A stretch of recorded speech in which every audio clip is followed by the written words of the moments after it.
Welcome back to Paperback Ponderings. This week we have two elements to our excitement. One, we're talking about the April book club, and two, we have a special guest to talk about it with, which is super dope. We have got Lesia from Lit with Lesia here with us. This is one of Lesia's favorite books, I think. We're going to get into it. We're going to get to talk about it a little bit more, which is super exciting. As always, we're going to have spoiler-free section in the front, a little bit of a synopsis, our spoiler-free opinions and sentiments, and then we are going to let you know with ample time to jump away that we are moving to the spoilers if you have not consumed this book yet. So I am going to kick it over to Kyla, who is going to do her best to give us a very spoiler-free synopsis of this wonderful but hard to articulate book.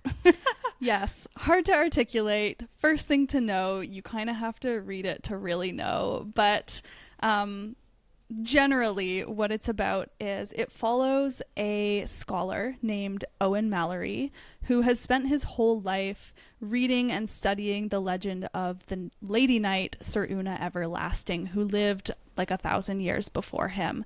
And the impact of this story on his life has been significant. She, in the form of her story legend self, has influenced him to take chances and make specific choices and fight for his country. She has instilled a type of bravery and loyalty and stuff in him, until one day when he is unexpectedly pushed back through time into Una Everlasting's time period, where he meets her face to face and learns about her as a person and not just as the legend that he has always known her to be. And in traveling with her on her journey, he kind of comes to see the truth of her and her time and the story of her that he has been told throughout his lifetime. And he has to kind of make a choice to propel her on the journey that she is already on for the sake of the history that he knows and remembers. He has to choose to sacrifice her for the country that he believes in.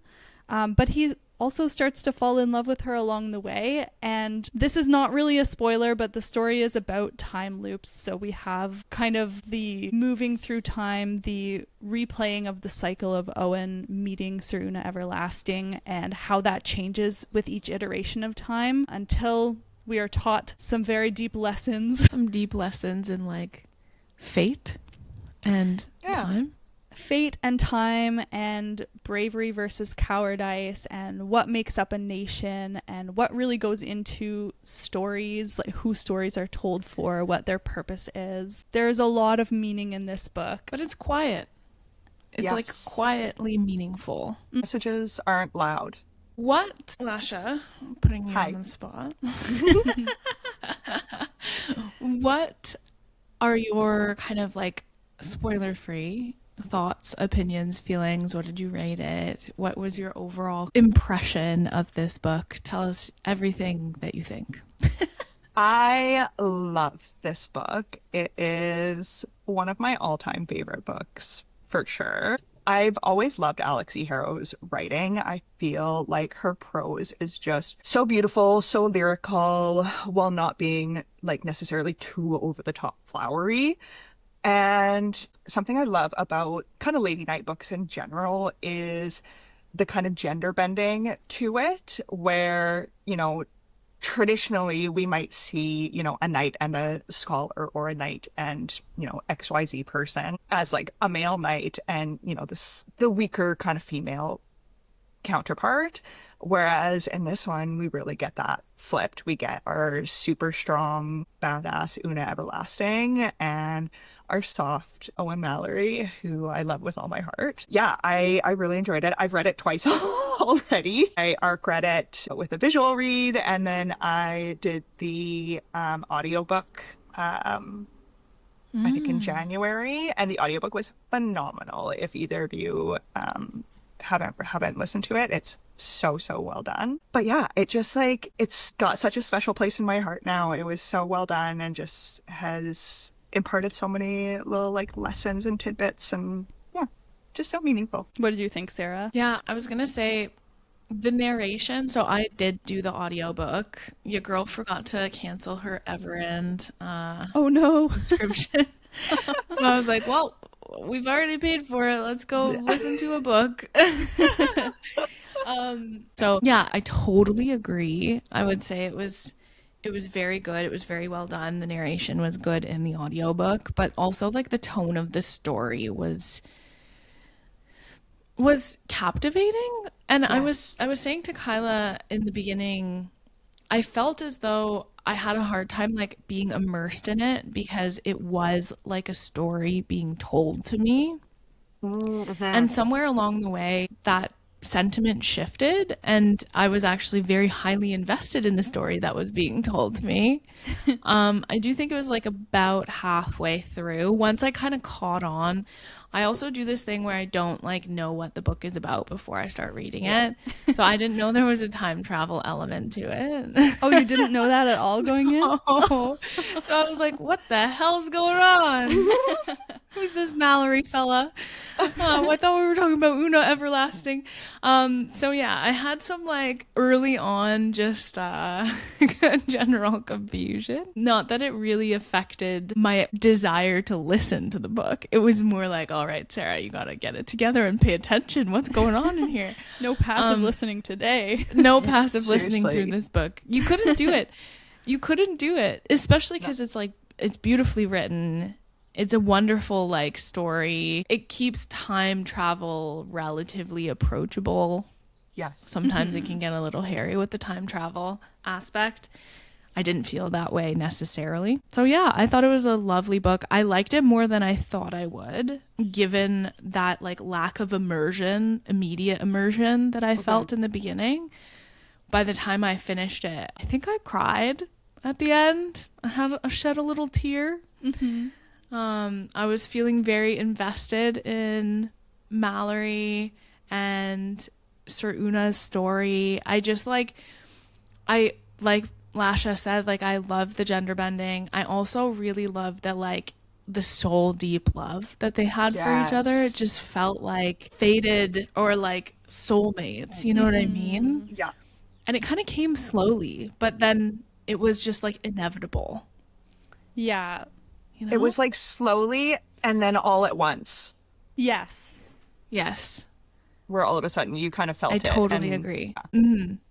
I totally Yeah. agree. There's something very poetic about the second person point of view that it uses too, and especially when it switches back and forth between each of them telling the story, it really felt like they were telling each other the story or like recounting the story to future generations of their family and being like, okay, like you tell this next part, honey. And like you could feel the love within the text itself just when there were so many powerful lines that were like, you know, blah blah blah, and it was you, and like just the use of you, I felt like strengthened that beautiful poetic and just love story quality of the book. it felt very intimate. Yeah, yeah, like we were peeking behind the curtain of this love story. Yes. Yes, I think intimate is the perfect word because it did. It felt like a love letter between a husband and a wife. And you got to like learn the story of their love and their lives together and how it came to be, the struggles, like the tribulations they went through, like the heartbreak they experienced, and then the ways that they constantly came back together and found each other through time and space and different versions of the world. So yeah, it was beautiful. So beautiful. Kyla, putting you on the spot because I haven't rated it yet. what what would you rate this one? Like what is your general sentiments? Could you see yourself like rereading it in a couple of years? Like how impactful was this book for you? I'm probably going to give it 5 stars. I just think it was so beautiful, and I am a sucker for time loop stories. I think there's just something that gets me about those stories. I will say, so like while I was reading this, and I've told you both this already, but for the for the listeners, Alix E Harrow has her other short story, The Six Deaths of the Saint, which I read a couple of months ago, and this book is like an adaptation of that short story. And so I was overlaying this book with that story, and I think as I was starting the story, I think maybe I have like a slightly unique experience in the book because of this, because I was looking for that story in the book and I was comparing the things that were different. One of which, like, so Sarah, you had asked me before we started what the short story is about, and it's essentially the same concept where you have the saint character who is born from nothing, is like a poor person, and a prince rides into their village and saves them from obscurity and poorness and, you know, just whatever life they were going to have to live, but has them be their champion. And they go out and they win a certain amount of land for the prince, but get cut down. And there's the time travel element where they're forced to start again and they don't remember. And every time they start again, they make it further. And the whole time there's like a squire figure who's in the background, who would be the Owen type figure. And one difference that I noticed with this book is that the short story mainly follows, it's written in second person as well, but the lens is always on the saint or the Una Everlasting character. So it was nice to have the focus on Owen in the book and to really expand that squire character. Not that Owen was really a squire, but kind of became one. I mean. He did become one a little bit. Yeah. So I was like, oh, okay, this is different because we're kind of following Owen now instead of the saint. And yeah, so I really liked it. And I think my feelings about it are tied up with my feelings about the short story, because when I read the short story, I did not know what I was getting into. And I was just like totally blown away. Like, I got into bed one night and I was like, I'm going to start this short story and maybe read a couple pages, then fall asleep. And I was just locked in, read the whole thing and was laying there like, what did I just read? So, and I think there's also a little bit of a difference because the short story is like 30 pages. It packs a punch very directly. It's like bing, bang, boom, wow. Whereas this one, the book, The Everlasting, is more drawn out and melodic and slow paced because you're getting to know the characters and taking your time throughout those iterations of life. So, yeah. I read the short story last night. And I love hearing your perspective of reading the short story first and then The Everlasting versus, so when I was reading it last night, it was really fun to like go through and be like, oh, this feels the same. Oh, this feels similar. Oh, okay, I can see how this kind of like transitioned into, you know, something bigger in the Everlasting versus in the short story. But yeah, that short story packs a punch. It is so good. I was wondering, Lasha, how you would feel going the reverse direction, like reading the book first, because I can see not liking the story as much because you've read this fully fleshed out version, and then to have that stripped away into the bare bones of the story, like I could see it being not as impactful, but you still liked it? Totally. Like, I definitely, there's, you know, pieces of it that I'm like, oh, if I didn't have The Everlasting, I would want more out of, like, not necessarily more out of this, but I would just like want more in the story. But yeah, because I kind of have The Everlasting as like, okay, I've got this full length novel and like this is like a perfect little taster. And you know you and I have talked about this before, but like Alix E Harrow is like queen of short stories. The way that she can put so much into 30 pages is just mind-blowing. Yeah, she's like incredible. I think she really excels in short stories. Like, yeah, I'm so excited for her short story anthology that's coming out. Yeah, I'll be buying that so fast. Yeah. Are they new short stories or are they existing, just like an anthology of existing and published? Half and half. Yeah, a bit of both. Yeah. Yeah. And like another difference too, when reading The Everlasting, like it uses second person point of view, but it also uses first person. Like Owen will be talking and he's like, oh yeah, so like I went to the university and I did this and I was thinking about you, you know? So it mixes both of them. Whereas the short story is pretty much just second person. It's like you got on the horse and you rode here and you did this and you did that. And so like that squire character is very, very background for a lot of the story. So yeah, I don't know, just another notable difference. But I definitely think that I would like to come back to both this and the short story. Like, since the short story feels like a fever dream because I read it like right before bed, and then I was like, it's like the middle of the night and I'm like, what have I just gone through? So I would like to revisit that with a with a fresh brain and just cement it. And I hope that you will read it eventually too, Sarah. Like, maybe give yourself some distance from this story, but yeah. It does sound good. I would love to know like what in 30 pages was so bing bong bam or something, whatever you said. Bing bong bam, baby. What happened in that 30 pages to just like to really just lock you in. This is the second Alix E Harrow book we've done for our book club. Would you both say that based on the quality of the writing and the depth of the stories, like this person's an auto author now for you both? Yes, 100%. She's one of my favorite authors, hands down. Yeah, she's very much, I think she's up there. I haven't read enough by her, but I do think that she might be just like a solid, steady author that you're going to pick up anything that she puts out. I've read all of her works and they're all so different, but they all feel, you can tell that she wrote them. Like, they feel like her and they have that same kind of lyrical prose and like sort of give you the same feeling-ish. I don't know. It's hard to explain, but yeah, I will read anything she writes ever. Yeah, the only thing by her that I have not read yet is the Once and Future Witches. So that's like on the list for sure for some point. But everything. I think that makes 3 full-length novels I've read and 2 short stories and a novella. And honestly, all of them hit. The music, or not the music, the prose. I mean, it feels like music. Yeah.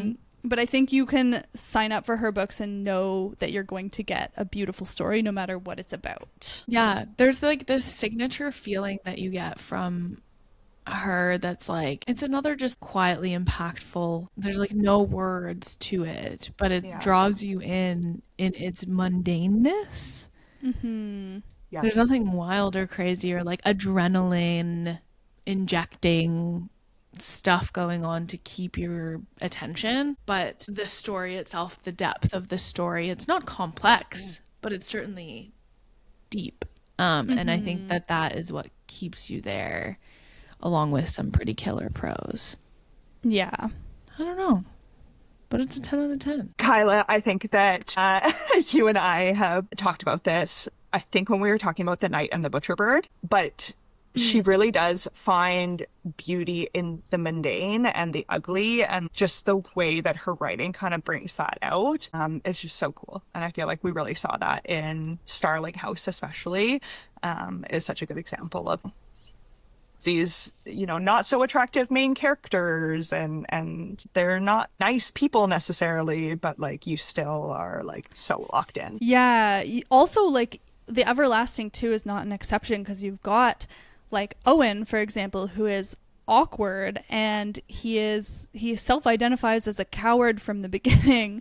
Yeah. And so you have this image of him is not necessarily beautiful, and yet he's such a great character. And same with Una, like, she paints her as, obviously you have the contradiction of a lady knight, which was not typical in the time, and Owen, when he first meets her, says to himself, oh yeah, she's not as beautiful as they've been painting her in the legends. She is rough around the edges, and look at the scars and look at this and that. And she makes her story and her character beautiful. Imperfect people.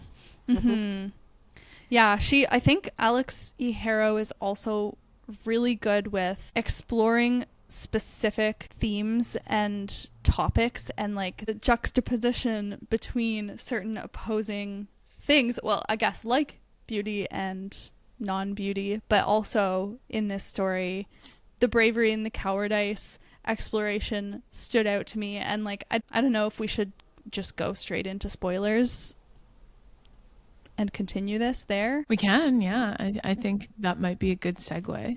All right, yeah. So if you have not read The Everlasting yet, your takeaway is we recommend it. It's beautiful. And you might want to come back to this episode later once you have officially read it, because we are getting into the spoilers now. Okay, so I was making some notes as I was reading because I didn't want to forget all of this, but like it was such an interesting exploration of the idea of what bravery is and different perceptions of bravery, because Una at one point says that she would like to run away, but that notion of running away belongs to someone braver than her.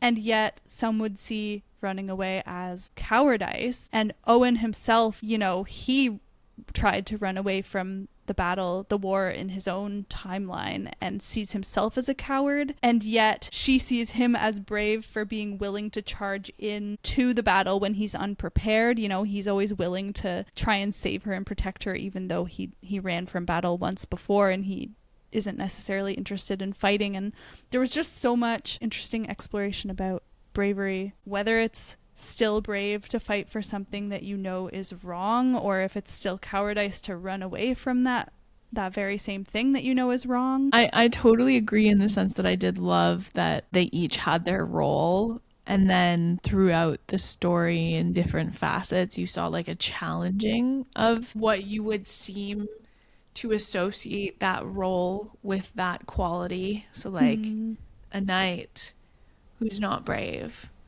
or a scholar who is not a fighter, right? Like you got to explore both of them stepping into each of those roles independently, but also failing the stereotypical expectations from those characters or that characteristic, that character disposition, if you will. So yeah, I thought that was really great. I did love the kind of like challenging of norms, but also the introduction of subjectivity within characteristics and how one person's version of bravery could be another person's version of, I say cowardice. I don't know if that's the correct pronunciation.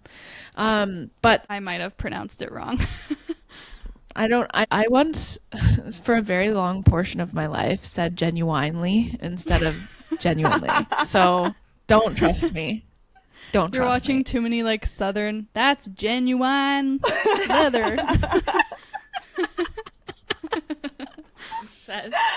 Oh, that's genuine leather. Where did that even come from? I also say cowardice though. Oh, okay. It's probably me that's wrong. There you have it. A 3-person subject input here. But yeah, no, this is something that I've been exploring a lot lately. This was why my book club conversation outside of this got really heated on the Glass Hotel, was the idea that like one person's version of good is not another person's version of good. And so how do you navigate in a world that does not meet your definition of good or bad or bravery or cowardice, right? Like all of these things are subject to your own experience. Everything is subject to your own experience. And it makes like the human part, like the connection, difficult sometimes when there's such a difference in what one person perceives to be bravery and the other doesn't. And then there's love involved and there's like human emotions. One thing I really loved about the storyline where they go back, or they're like running from the evil queen, and they end up settling down and living a softer life and having children, and he was trying to make her something that she wasn't, and he was putting so much guilt on him for turning her into a coward, or his idea of a coward. But in some ways she was also being brave, right? She was stepping away from knighthood, she was stepping away from the expectations that were forced on her. She was also stepping into like a really terrifying time in life, which is becoming a mom. And that's not being a coward. That's actually incredibly brave of her to step away from what she knows to like step into that total unknown. But he was like, I'm forcing her to be a coward. And I was just like, oh, this is interesting. Super interesting. Yeah, and I feel like it, like, along with the perception of like, oh, Are they a coward? Are they brave? I think that that perception also goes hand in hand with the like, who's telling the story? Who's in charge of this narrative? And, you know, of course, that's such another big piece of the everlasting is, you know, the queen trying to write the narrative and forcing them to go back in time over and over and over to do things differently so that she can get the exact outcome that she wants and so that she can have people perceived the way that she wants. Like, I think that Ansel the Betrayer, when she flips the script on Ansel from being one of Una's fellow knights and someone that she's very close with to being someone who betrays her. And that's not necessarily him or who he is, but that's how we see him. That's the role that he played in that story at that time in this context. Exactly. I find that really fascinating.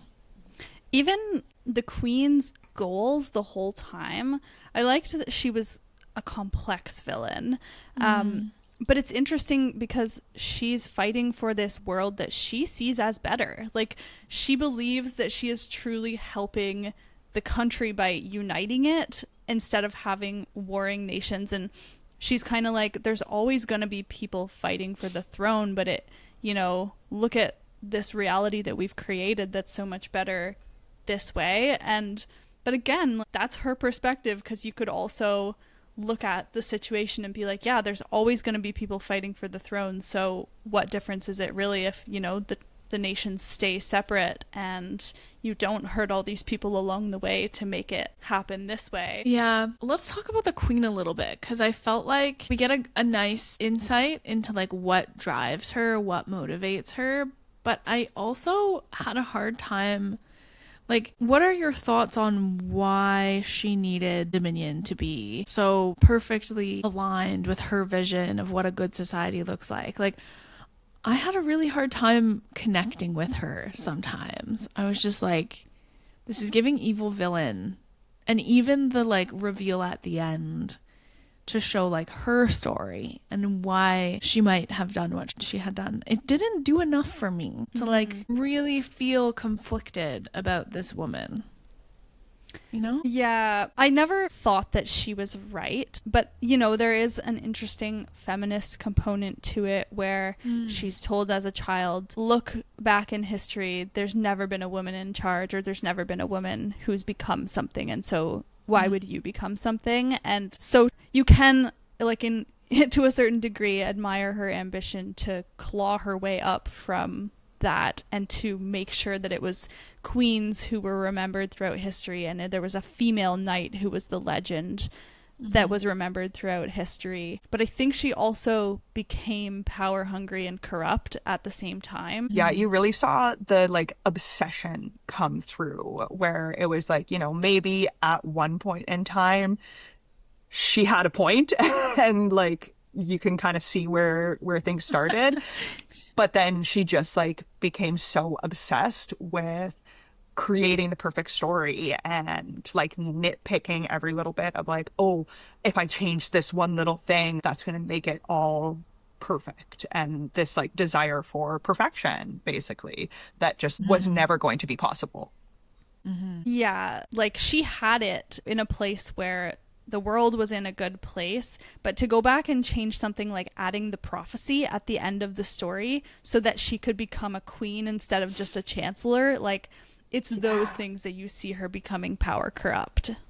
Yeah. What was your take on the end when there was a line, and I thought it was really interesting. So we find out, we're in the spoiler section, so everyone here should know what happened. But we find out that the evil queen is actually Sir Una Everlasting's biological mother, gave birth to her. And then in that like big reveal rant that we get at the end, there's a line that suggests that the queen had orchestrated Sir Una Everlasting and Owen Mallory's like meeting to have more leverage over Una so that she could control her better, because it's easier to control people who love people.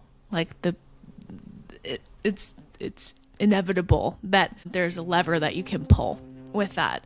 So it seems like it was all orchestrated by her. And I thought that that was really interesting because she came at it from a like, this is functionally a good choice.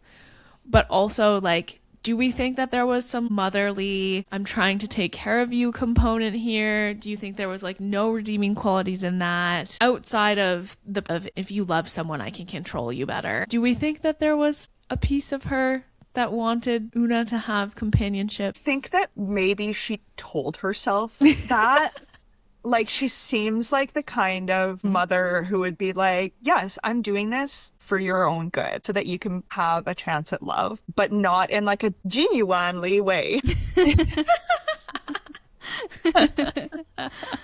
Yeah, because there was a moment when they meet the young queen as she was in her first iteration, and she's saying like, I gave you to these kind folks to raise you, so you had a family that loved you. Well, I didn't. Like, you had more than I did. But I think by the time she's telling the story, she is so overlaid with all the different versions of the timeline of herself and her future self and her original self all in one mind that I don't think it's really authentic anymore. Like, I think maybe once upon a time, the original timeline that it happened in.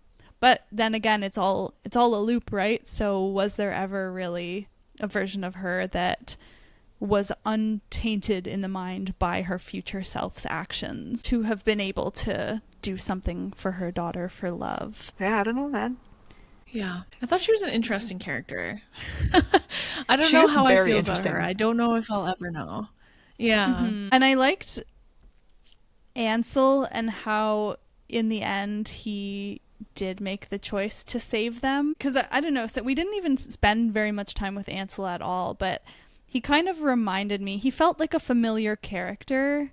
Yeah, he reminded me of characters that I had maybe met. Like, he reminded me a little bit of like Wendell from Emily Wilde, like maybe a little bit of like Carrion from Quicksilver. Maybe I'm just projecting that on him, to be honest, because he's like the golden knight kind of vibe, maybe like a little bit of a Prince Charming kind of vibe. But yeah, there was a part of me that liked him and liked his platonic friendship with Una, even though some lines had been crossed, but generally platonic friendship with her. I thought that was an interesting like nugget to put in there. I was like, what is the purpose of teasing a potential foray between Una and Ansel? Like, what do we get out of that as I feel like reader, other than just like, this is exciting, and like kind of love that this is like spiking. It's spiking something for me in terms of the drama, you know? I think it just shows like the complexity of their relationship and the way that like lines do get crossed for Una in so many different ways. Like, I think we also see that with the queen making lines a little bit blurry. Yeah, I think it also demonstrates kind of the timeless or ageless quality of that friendship, like that they were together on the battlefield for so long, that they went through so many stages of, disliking each other at first because they were against each other in the beginning, and the jealousy, and then becoming friends, and him teaching her about things like love, and crossing that line one night, but then moving beyond it to a point where they just recognized each other as souls that had been together in this lifetime for many lifetimes, but just souls that had been around each other and supporting each other for so long. I think it adds a deeper layer to their friendship in a way. Yeah. I liked getting it from Mallory's perspective. When he was like, we're not going to get upset about this. Yeah, the jealousy. Yeah. Oh, I love him. It was kind of, it was like a good little like comical relief, I suppose. Mm-hmm. Okay, and speaking of comic relief, can we talk about Owen's beef with the horse? Yes. One Forgot of my about that for a moment. That was favorite so great. aspects of the book is just like how much he hates this horse. It's so funny to me. Yeah, and just the fact that even, it seems like the horse starts to accept him, and then he'll go in to embrace it after a time away and still get stomped on, or still get like, chomped. Yeah. It's like a hen is tolerating Owen because he loves Una and Una loves Owen. But they're never really going to be true friends, Hen and Owen. No. I got a little sad at the like description of Hen getting a little wickety wonkety crazy after she had like the horse had been sent back too many times or something. The way that it was like impacting the horse, I was like, that's sad. I was more sad about that than all of the deaths we had to witness. Although out of all the deaths that we had to witness, what was the most like heartbreaking for you guys? Una having to watch Owen die. When she has that moment of being like, this is what you went through. This is what you've had to do time and time and time and time again. Like that just got me. Just that flip of her kind of realizing like, oh, I've always been the one to die. And like, I thought I was having the worst of it by having to die so many times, but realizing like, oh, you had to watch the person that you love most in this world die in infinite lifetimes. It just got me. That right there is another example of the bravery thing, because you think like for Una, every iteration to walk back into a situation where she knows she's going to die and she knows that she's going to be painfully killed, you think she's so brave, and she is brave. But then you see the script flipped again when she has to be brave by watching him die and waiting and surviving through that time and protecting the sapling tree. And same thing for Owen. He has to be brave by choosing to die that time instead of her. She's doing it in so many different ways. Right? Well, and also how Owen called himself a coward this whole time, but then like he had to go into each life knowing that more than likely he'd watch the love of his life die again and again and again. In different horrific ways. I never thought about Owen's death. That was a pretty intense one. For me, it was the cottage one. I don't know what about it was just like so heartbreaking. Is after all this time, they thought that they had gotten away. They thought that they were at peace. They thought that, you know, they had sacrificed so much to get to that point. They had willfully allowed history to carry on without their intervention. Like, yeah, I don't know. They had just gotten soft and they were living their happiest little life. And then, yeah, the events at the cottage were pretty sad. I was like, no. Yeah, I think I would probably say the cottage as well, especially because when you factor in the children and the fact that Una's blood is seeping out under the cottage door and Owen's like, don't look there. And then even the children's death, like it wasn't a proper death, I guess, but an unmaking. But the fact that he had to knowingly look at his children and be like, it's okay. Like, you're just going to feel like you're falling asleep, knowing that his children were about to become unmade and just not exist anymore. Like, oh. Heartbreaking. Yeah, that one was tough. And that one was hard because I was like, okay, she's their grandparent? I don't know. Oh, yeah. Don't you care a little bit? Yeah. Are you really so much of a monster? Yeah. Yes, she is. And is it so important to you that Una is brought back to be the tool to wield? Like, you lived all these years without her. What is the point? You know?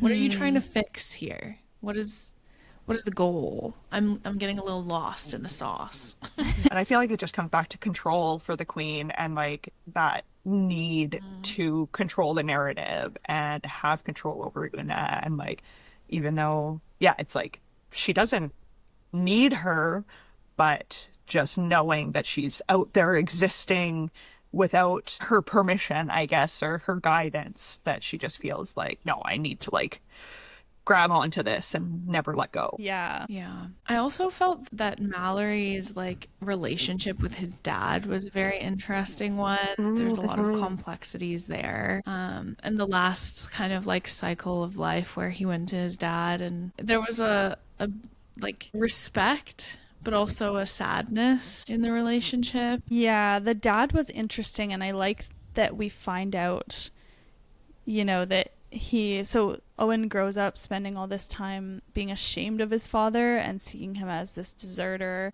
And really, like, you have the respect for him by the end because he knew that what they were doing was wrong and he didn't want to be a part of that. And that it's a brave thing to walk away from that. And you can see it as being a coward, but I think it's bravery. And the fact that he took the child of somebody that he probably killed and protected it and took a gun to his own body to be able to continue to protect that child and fighting against the government that turned out to be wrong. He was a good character. Yeah. Very like underrated character Just in snap. that book. Yes. Yeah. And I think the whole storyline of the modern day war and the dad being a deserter and Owen being encouraged to go into war himself because of the stories. And I just wanted to mention the way this book explores the idea of stories as propaganda and being unreliable and how history is written by the powerful. And there was a moment, I wrote down a quote where it says, "That's not history, that's a story designed to teach us who to hate and who to obey, what god to worship and what flag to fight for and what color eyes are the most beautiful."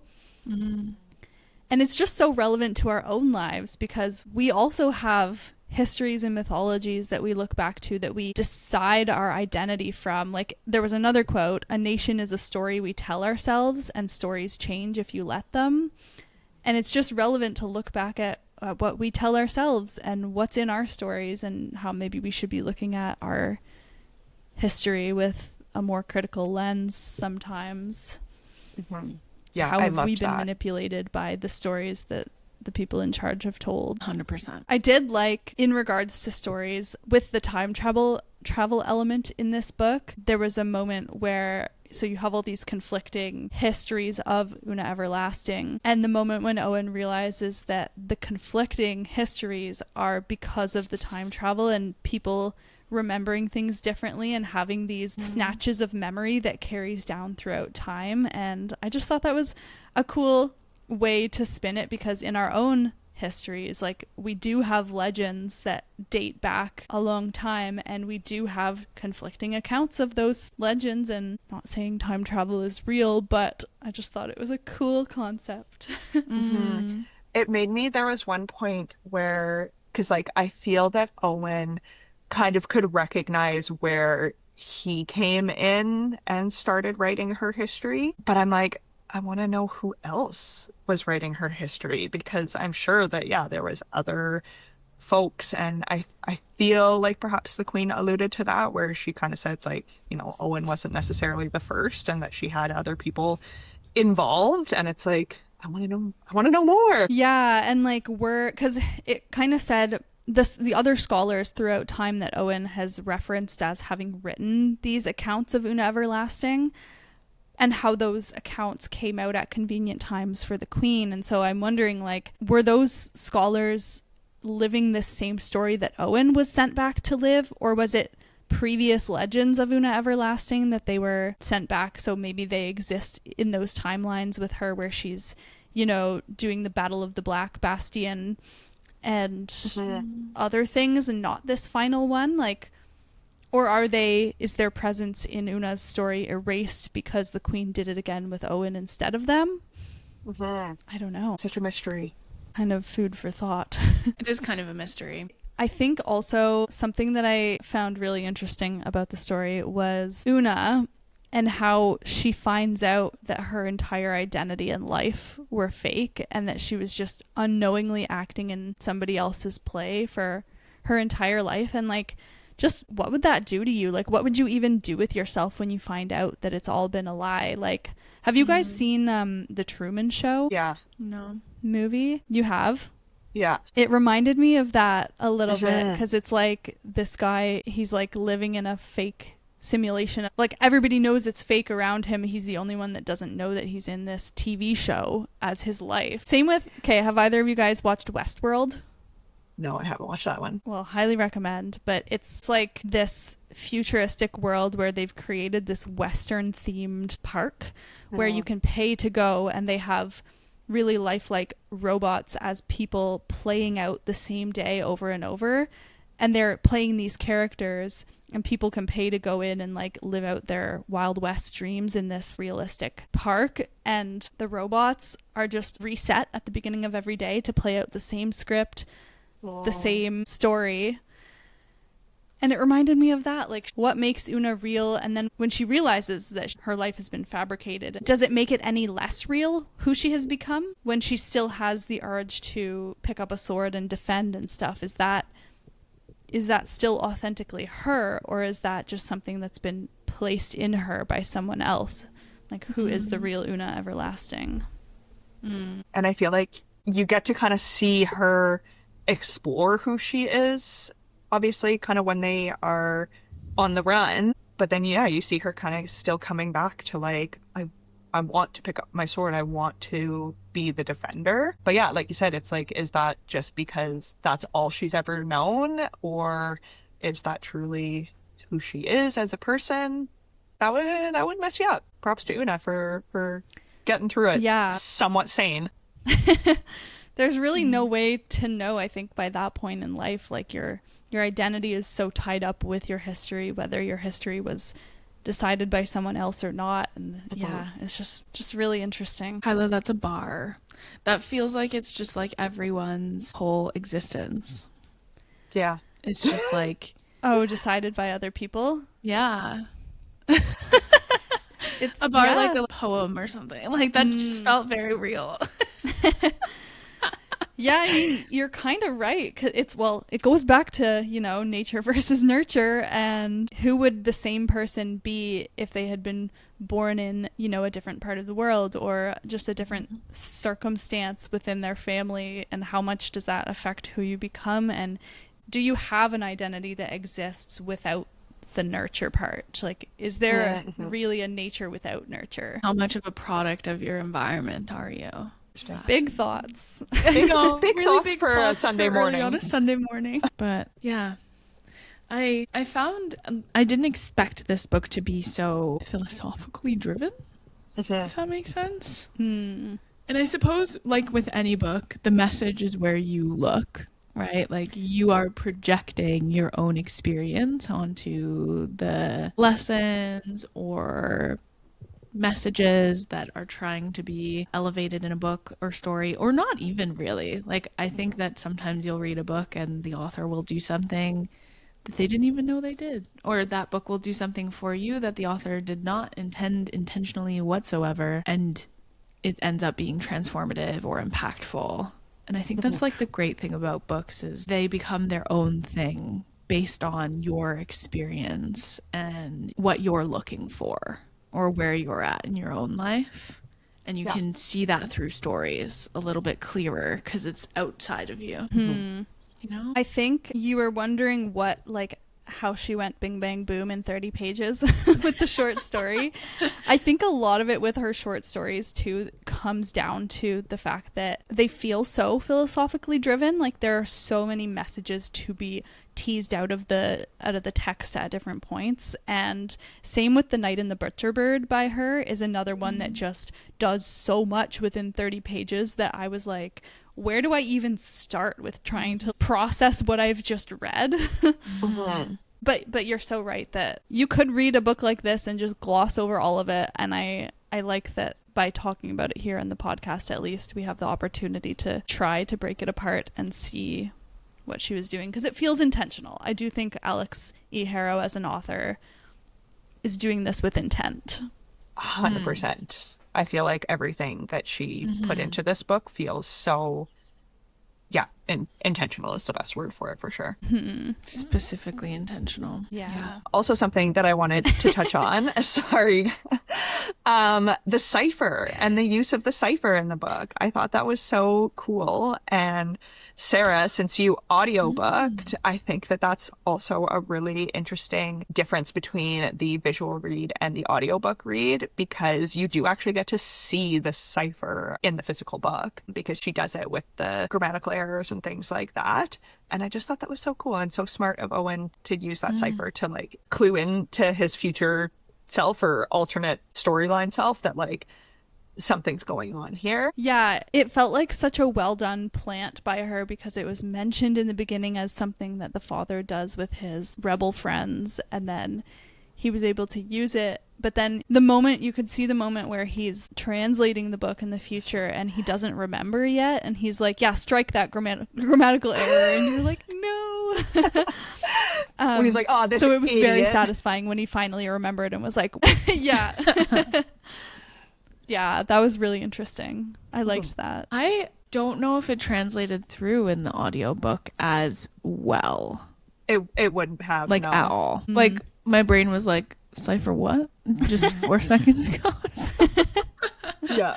I definitely don't think that... Is that when there would be the random, like, tingling in the book? Oh, no. I don't think so. Okay. Oh, no, that is All right. the... Yeah, no. her real name being blocked out. So Yes. here I have my book. It's like, Oh, how did they do that? Oh, that's how they did that in the book. They would do like a Yeah. very quick little jingle. It'd be like, oh, and then it would like move on. And it would Yeah. always like, one time I jumped because it just gets really loud and you're like deep in the story. And then it will be like, and then it would like move along. Interesting. Yeah, I think that this is one I wasn't sure if I wanted a physical. I think I do want a physical now, and I would love to reread it with my eyeballs. Yeah, when you said you were audiobooking it, I was thinking to myself, I feel like this is a physical read kind of book, but then again, I had the context of the time travel that you did not have, and I didn't realize you didn't have. I need to be better. That's my own fault. So I was telling my mom on the phone, because she's read several of this author's books before, and she was like, oh, so like, do you think I would like it? And I was like, yes, but she listens to a lot of audiobooks, and I was like, but read it physically maybe. I think it'd be a perfect immersive read because the audiobook is very, very well done and the narration is phenomenal. But yeah, there's a lot in the physical book, like the cipher, and there's just beautiful artwork in the physical book that you just got to see with your eyeballs, you know? Yeah. Noted. I enjoyed when those artworks popped up every once in a while. I feel like I missed something. I missed out. Yeah. I wish I read it with my physical eyeballs, but life did not allow me that luxury this time. With my eyeballs. Overall, though, really great book. I was saying, like, I haven't enjoyed a book club book as much as this one in a while. I like them all, but this one felt like a little bit nostalgic, and I was very content with it when I was done. There wasn't anything that I would change. There wasn't anything I didn't like. There wasn't really anything that I didn't agree with. Like, it just felt like I was watching the story unfold and being a part of that peek behind the curtain, that lens into like the raw intensity of a soulmate, like a love that expands beyond almost anything, that is everlasting, if you will. Yes. Beautiful. Perfectly said. There we go. Well, that was everything we have to say on The Everlasting by Alix E Harrow. Thank you for joining us for this month's book club. And if you would like to chat with us further about the book, if you have anything that we didn't cover, reach out to us on Instagram at paperback.ponderings and reach out to Lasha at litwithlasha. And we will see you next week.